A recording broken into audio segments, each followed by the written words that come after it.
भाइयों नमस्कार। भाइयों, आप लोगों ने देखा होगा हमारे समाज में जब किसी महिला की शादी होती है तो शादी के कुछ समय बाद यह पता लगता है कि पार्टनर के साथ आदतों का, नेचर का, बिहेवियर का मिसमैच हो रहा है। तो ऐसी स्थिति में आपने कुछ सिचुएशन में देखा होगा कि वह महिला घरेलू हिंसा का शिकार होती है और आए दिन उसके साथ मारपीट होती है।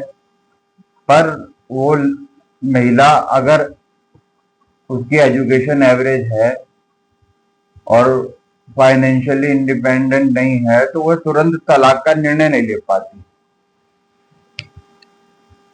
तो हमारे यहाँ क्या होता है कि दोनों पक्षों की आए दिन मीटिंग पे मीटिंग होती है, पर कुछ अच्छे हल नहीं निकल पाते। तो ऐसी अवस्था में वो महिला क्या करती हैं, अपने उसी जीवन को अपना नसीब मानकर वही वो जीवन जीने पर मजबूर हो जाती है। और मित्रों, एक और स्थिति आपने देखी होगी, अगर किसी महिला का सेपरेशन हो जाए या पति की डेथ हो जाए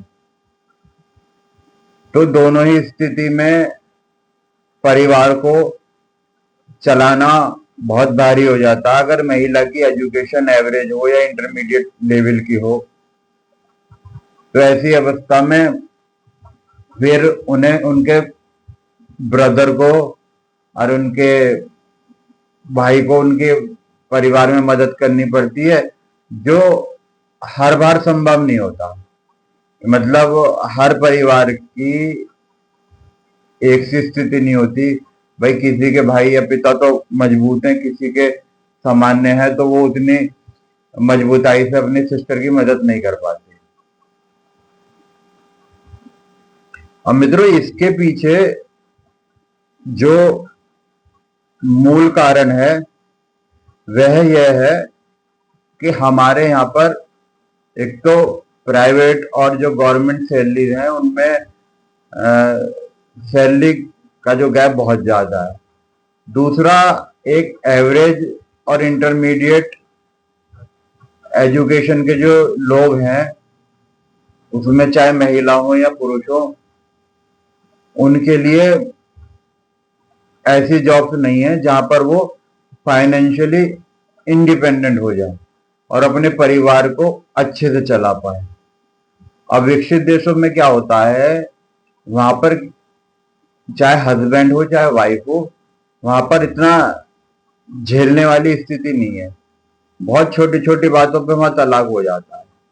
लगभग 50% से ज्यादा लोग वहां पे तलाक लेके दूसरी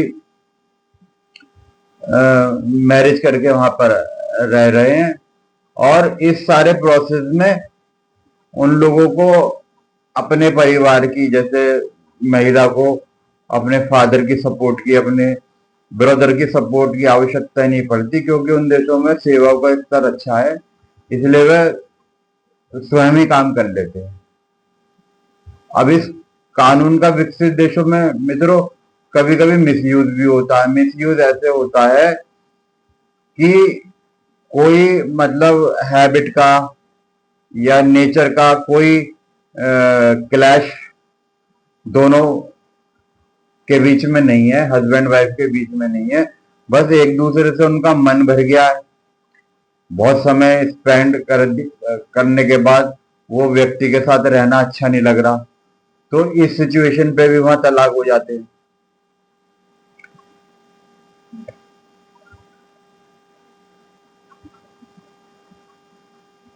अब मित्र देखो, विकसित देशों में क्या होता है, कुछ विकसित देशों में जैसे अमेरिका में एवरेज एजुकेशन वाली महिला भी प्राइवेट या गवर्नमेंट सेक्टर में काम करके अपने आप को फाइनेंशियली इंडिपेंडेंट बना पाती हैं। इस वजह से वे टॉक्सिन रिलेशनशिप में सर्वाइवल फियर की वजह से नहीं रुक पाती। मतलब उन्हें ये भय नहीं होता कि अगर हमने अपने हस्बैंड का साथ छोड़ दिया तो लाइफ कैसे चलेगी। और सेपरेशन और डाइवोर्स के बाद भी इंडिपेंडेंट रह पाती हैं और वहां पर फैमिली सपोर्ट पर डिपेंडेंसी कम होती है। लेकिन यह सिर्फ कल्चर का फर्क नहीं है, बल्कि जॉब स्ट्रक्चर, सैलरी डिस्ट्रीब्यूशन और स्किल अपॉर्चुनिटी का भी प्रभाव है। मित्रों, अब जो असल मुद्दा किसी एक जेंडर या कंट्री का नहीं है, बल्कि यह है कि क्या सोसाइटी एवरेज व्यक्तियों को इतना सक्षम बनाती है कि वो बिना फियर और डिपेंडेंसी के डिग्निफाइड लाइफ जी सके। जब तक फाइनेंशियली इंडिपेंडेंस वाइडली एक्सेसिबल नहीं होगी, तब तक रिलेशनशिप में इम्बैलेंस और डिपेंडेंसी की समस्या बनी रह सकती है। धन्यवाद मित्रों। जय श्री राम।